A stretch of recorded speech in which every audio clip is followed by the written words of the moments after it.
I'm working with some experts in both Western medicine and traditional Chinese medicine right now. And one thing I have learned from them is that whether they're looking at your tongue or feeling your pulse, they are looking at all of you. They are synthesizing holistically. They're never just thinking about the thing you think they're looking at.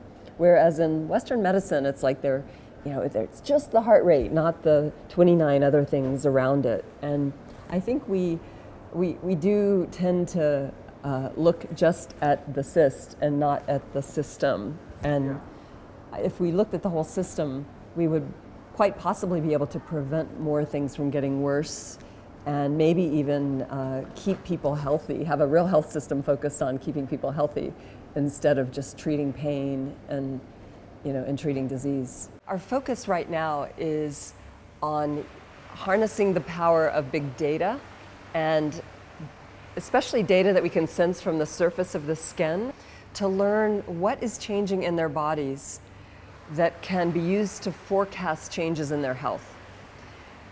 Unlike what most people have done, which is measure when people are sick and changes that happen to make them better, we're trying to figure out how to prevent people from getting sick.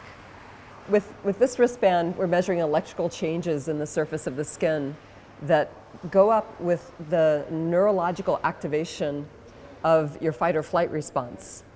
It's sometimes called the sympathetic nervous system, and it goes up when you get anxious or stressed, but it also goes up with certain kinds of neurological activity deep in your brain. When those changes happen, we get a change in the electrical signal. We use machine learning to process that change together with other changes that happen not just now, but over the previous day and weeks. And we use that to forecast things like, what's your mood likely to be tomorrow night? What's your stress likely to be tomorrow night? And can we see any upcoming changes in your physical health? We're trying to get the quality of data that is not just saying, hey, if you're moving, you're taking steps.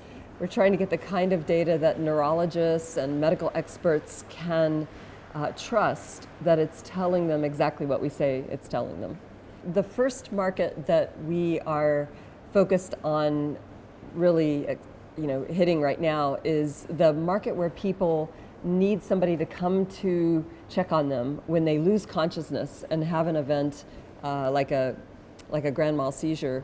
There's somebody dying actually from these every 7 to 9 minutes right now.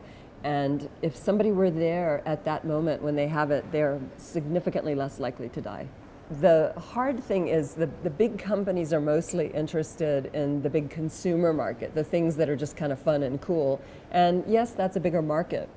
But at the end of the day, when I'm tucking my kids into bed, and I'm not worried about them waking up in the morning, and I'm thinking of all the families I've met who are worried about their kid being found dead in bed in the morning, I felt like I can't ethically go for the bigger market right now. I need to go for the path that gets it out there to make a difference in these kids' lives. I want to make the world a better place. I'd like to, on my deathbed, be able to say that I helped make some things better.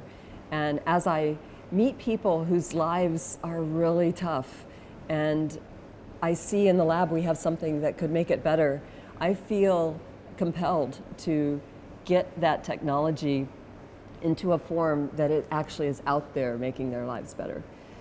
So I'm not content to just publish papers. My resume is long enough. Money's not a motivation.